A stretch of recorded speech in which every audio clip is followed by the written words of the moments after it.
Hindi lang sa mga pelikula napapanood ang mga intense na aktingan dahil maging ang mga NBA players ay magagaling din na artista sa harap ng mga referee. Kaya narito ang 10 best floppers ngayon sa NBA.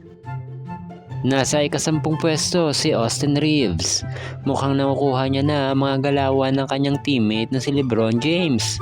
Kailangan convincing ang acting para pumito ang referee.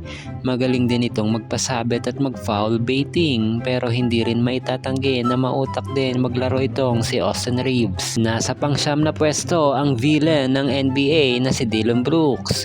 Nasa college pa lang ito ay mukhang na-master niya na ang flopping jutsu. Grabe yung tilapon, parang nabangga ng 10-wheeler na truck. Pero pagdating kay LeBron ay tigasin ito. Sana all. Hindi lang pang basketball, may future din ito pagdating sa swimming. Nasa ika-8 pwesto naman si Draymond Green, one of the dirtiest players sa NBA. Kilala sa pagiging defensive player pero halimaw din pagdating sa aktingan. Pang-famas ang galawan, kahit hindi tinatamaan ay bumubulagta na parang ewan.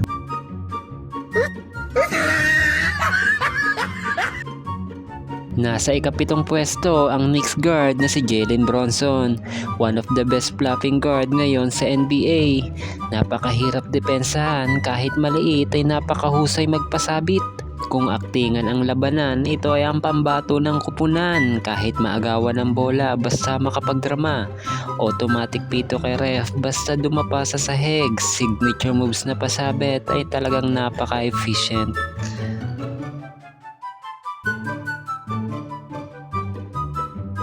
Nasa ika-pang-6 na pwesto itong si Nikola Jokic. Panooring mabuti, ito ay parang naglalakad na ostrich. Bumangga kay Kawhi, biglang nahimatay. Mukhang si Rep ay hindi kumagat, kailangan pa ng matinding workshop. Akala ni LeBron ay naisahan niya na si Nikola. Kung ikaw ang hari ng flop, ako ang susunod sa iyong yapak. Naaalala niyo ba to nung nagpaulan si Jokic ng sandamakmak na flop kontra sa LA Clippers?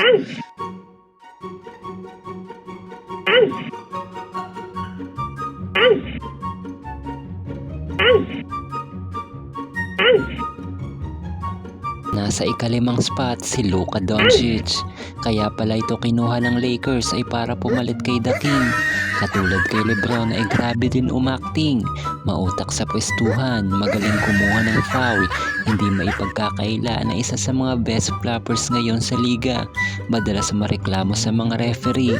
Kaya para sure na pituhan ay dapat may mga galawan na pang best actor. Kailangan i-exaggerate ang contact para kunwari malakas yung impact.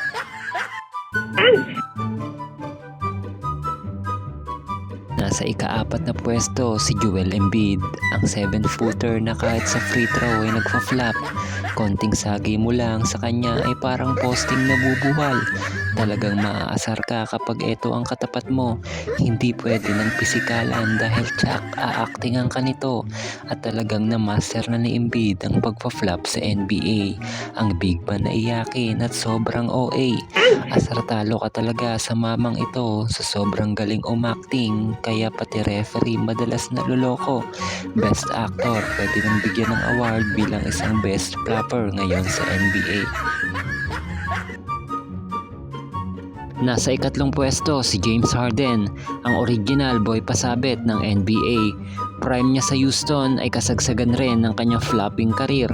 Isang best weapon sa kanyang arsenal ay ang kanyang pagpa-flop. Mautak na player, alam na alam kung kailan gagamitin ang kanyang flopping technique.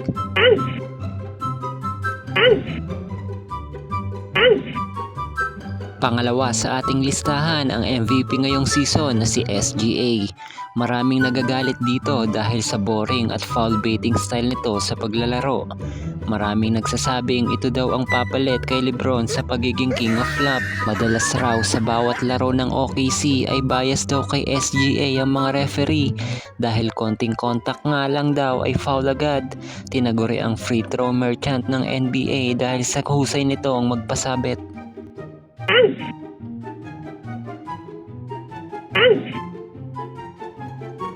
At ang nanguna sa ating listahan walang iba kundi ang hari ng flop na si LeBron James.